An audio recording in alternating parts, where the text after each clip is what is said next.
अथ श्री बरूथनी एकादशी वैशाख कृष्ण पक्ष तच्चिदानंद रूपाय विश्वोत्पत्त्यादिहेतवे तापत्रये विनाशाय श्रीकृष्णाय वयं नुमः।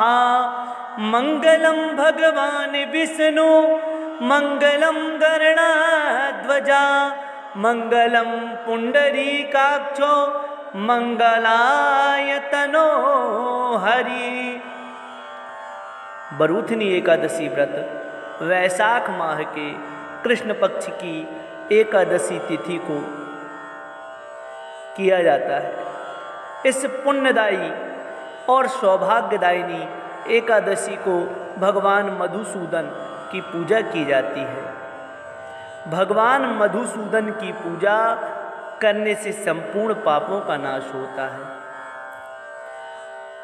और सुख समृद्धि की वृद्धि होती है। मधुसूदन भगवान श्री विष्णु का एक नाम है, अतः वास्तव में आप पूजा तो भगवान नारायण की ही करते हैं। कहा जाता है कि बरूथनी एकादशी के दिन भगवान वाराह नारायण की पूजा की जाती है। जिन वाराह नारायण भगवान ने इस पृथ्वी को उबारा था, इस पृथ्वी के कष्ट को दूर किया था, और जिन वाराह नारायण भगवान ने हिरण्याक्ष का वध किया था, ऐसे भगवान नारायण का आज पूजन किया जाता है। भक्तों, कहा जाता है कि नर्मदा नदी के तट पर एक नगर में मानधाता नाम का राजा राज्य करता था। वह अत्यंत ही दानशील तथा तपस्वी था। एक दिन जब वह तपस्या कर रहा था, उसी समय एक जंगली भालू ने आकर राजा का पैर चबा डाला और फिर उसे घसीटता हुआ वन में ले गया। तब राजा ने कष्ट के कारण, दुख के कारण भगवान को करुणा भाव से पुकारा।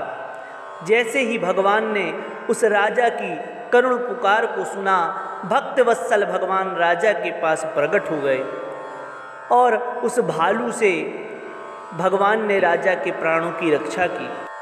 भालू राजा के पैर को चबा चुका था। तब राजा बहुत दुखी था और बहुत दर्द में भी था। भगवान बोले, हे राजन, शोक मत करो, तुम्हें यह कष्ट तुम्हारे पूर्व जन्म के कर्मों के कारण भोगने पड़े हैं। अब तुम बरूथनी एकादशी का व्रत करो, जिसमें भगवान वाराह नारायण की पूजा की जाती है, और इस व्रत के करने से संपूर्ण पाप नष्ट हो जाते हैं। इस व्रत के करने से मनोवांछित फल की प्राप्ति होती है। जो प्राणी इस व्रत को करता है, उसके संपूर्ण दुख दूर हो जाते हैं और वह भगवान की भक्ति को सहज में प्राप्त कर लेता है। भगवान की आज्ञा मान राजा ने उस व्रत को किया और उस व्रत के प्रभाव से पुनः अपने सुंदर अंगों को प्राप्त किया, और जब तक राजा इस धरती पर रहा तब तक उस व्रत को करता रहा। आजीवन उसने एकादशी का व्रत किया, जिसके प्रभाव से वह वैकुंठ लोक को गया।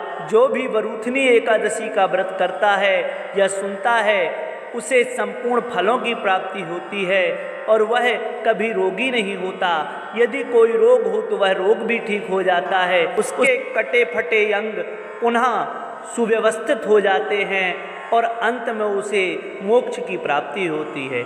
बोलिए लक्ष्मी नारायण भगवान की जय, वाराह नारायण भगवान की जय।